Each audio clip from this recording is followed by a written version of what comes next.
कहानी है एक प्राचीन और भयानक हवेली की, जो एक छोटे से ग्रामीण क्षेत्र में स्थित थी। गांव का नाम था मृत्यु नगरी और इस गांव की पहचान उस खतरनाक हवेली से होती थी। इस हवेली का निर्माण सैकड़ों साल पहले एक अत्यंत धनी जमींदार राजेश ठाकुर ने किया था।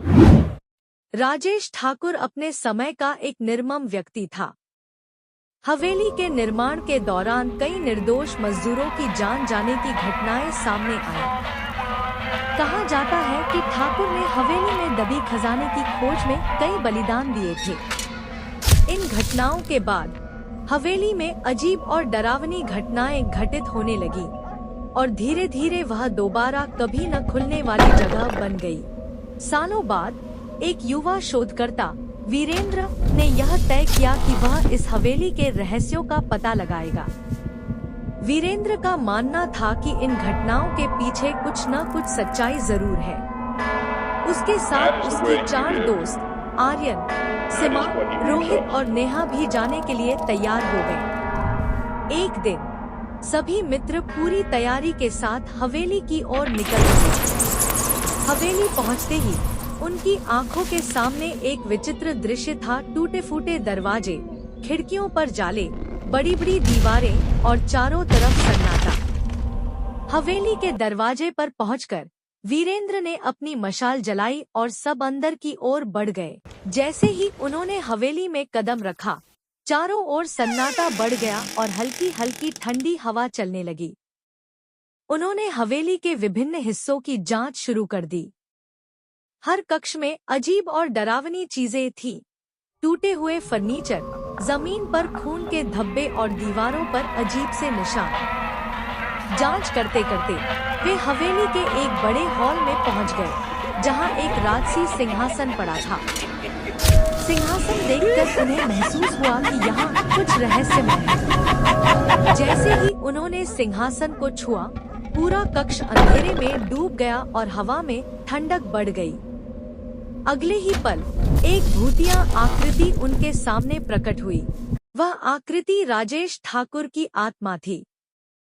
आत्मा ने क्रोधित आवाज में कहा, इस हवेली में तुम्हारा स्वागत है, लेकिन जो भी मेरे रहस्यों को जानने का प्रयास करेगा, उसे मुझसे सामना करना होगा। वीरेंद्र और उसके दोस्त डर गए, लेकिन उन्होंने साहस दिखाया। वीरेंद्र ने आत्मा से पूछा, हम यहाँ सच जानने आए हैं। तुम्हें किसी विशेष कारण से शापित किया गया है। हम कैसे मदद कर सकते हैं? आत्मा ने बताया, मुझे मेरे कुकर्मों की सजा मिली है।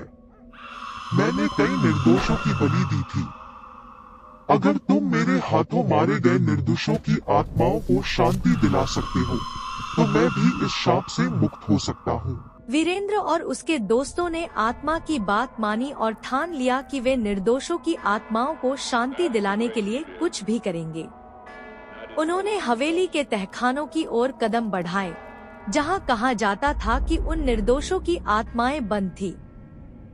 तहखाने में प्रवेश करते ही एक भारी दरवाजा उनके सामने आया, जिसे खोलने के लिए उन्हें ऊपरी मंजिल से चाबी लानी पड़ी।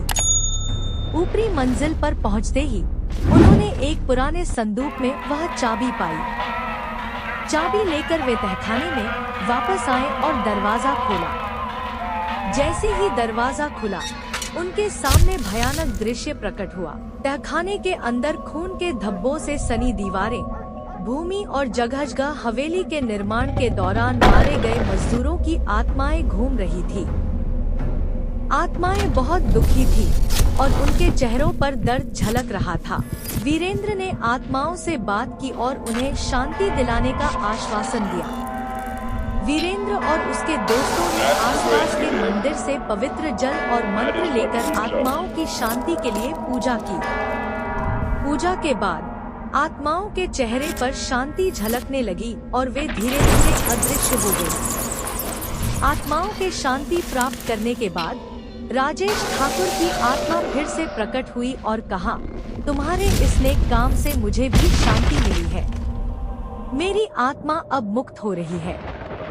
राजेश ठाकुर की आत्मा ने वीरेंद्र और उसके दोस्तों को धन्यवाद कहा और हमेशा के लिए अदृश्य हो गई। हवेली से भूतिया गतिविधियां समाप्त हो गई और गांव में फिर से शांति का माहौल लौट आया। वीरेंद्र और उसके दोस्तों की साहसिकता और निष्ठा ने हवेली के रहस्य को उजागर किया और वहां की आत्माओं को शांति दिलाई। इस घटना के बाद शापित हवेली अब शांति हवेली के नाम से जानी जाने लगी और वीरेंद्र और उसके दोस्तों की कहानी हमेशा के लिए यादगार बन गई।